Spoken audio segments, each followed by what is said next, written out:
नमस्कार दोस्तों, मैं हूं प्रभाष प्रविष्टि और आप सुन रहे हैं क्राइम की परतें। आज जो कहानी मैं आपको सुनाने जा रहा हूं वो सिर्फ एक हत्या की कहानी नहीं है।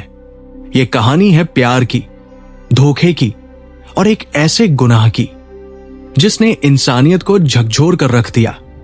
कहानी शुरू होती है उत्तर प्रदेश के मैनपुरी जिले से। तारीख थी 31 मार्च 2025। जगह थी थाना बिछवा क्षेत्र का गांव सुन्नामई। गांव शांत था। लोग खेतों में काम करते, बच्चे गलियों में खेलते और शामें चूल्हे की गर्माहट में बीतती थी। लेकिन उसी गांव में एक रात ऐसी आई जिसने सब कुछ बदल दिया। हम बात कर रहे हैं समीर नाम के एक साधारण से युवक की। उम्र लगभग 35 साल। ईमानदार, मेहनती और अपने परिवार से बेहद प्यार करने वाला। समीर की शादी मीरा से हुई थी। दोनों के 2 प्यारे बच्चे भी थे। लेकिन समीर की किस्मत में कुछ और ही लिखा था। समीर केरल में काम करता था और जब वो अपने परिवार से दूर था तभी मीरा की जिंदगी में आया एक नया शख्स, रिंकू चौहान।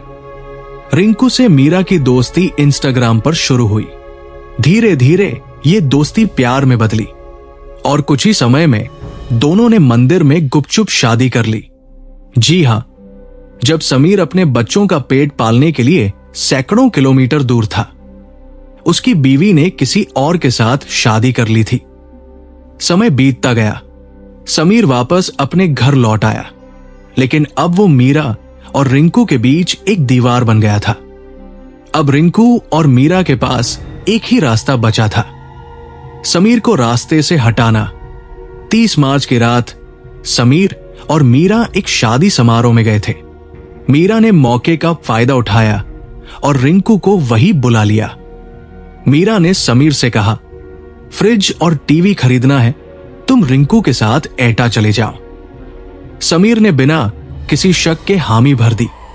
वो नहीं जानता था कि वो एक ऐसी यात्रा पर जा रहा है जहां से उसकी वापसी मुमकिन नहीं। एटा पहुंचकर रिंकू ने अपने मौसेरे भाई नीलेश को बुला लिया। अब प्लान पूरी तरह तैयार था।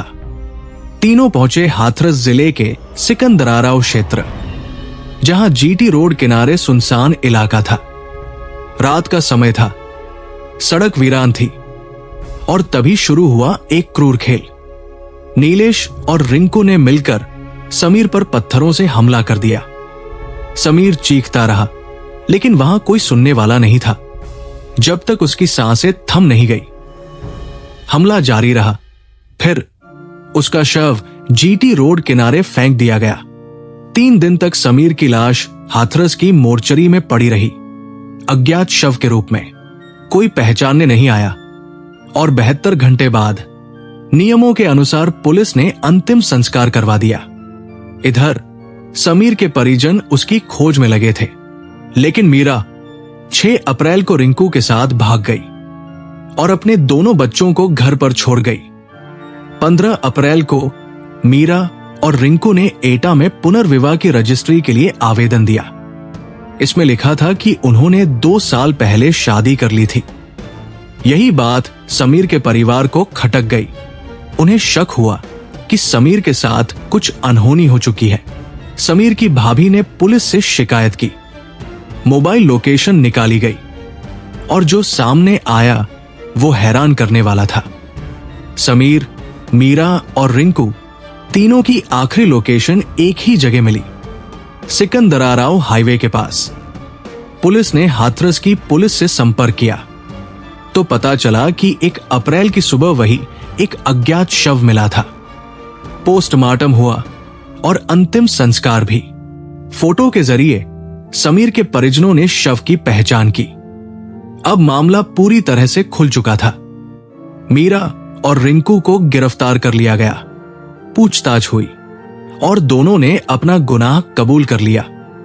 नीलेश अभी फरार है, लेकिन पुलिस उसकी भी तलाश कर रही है।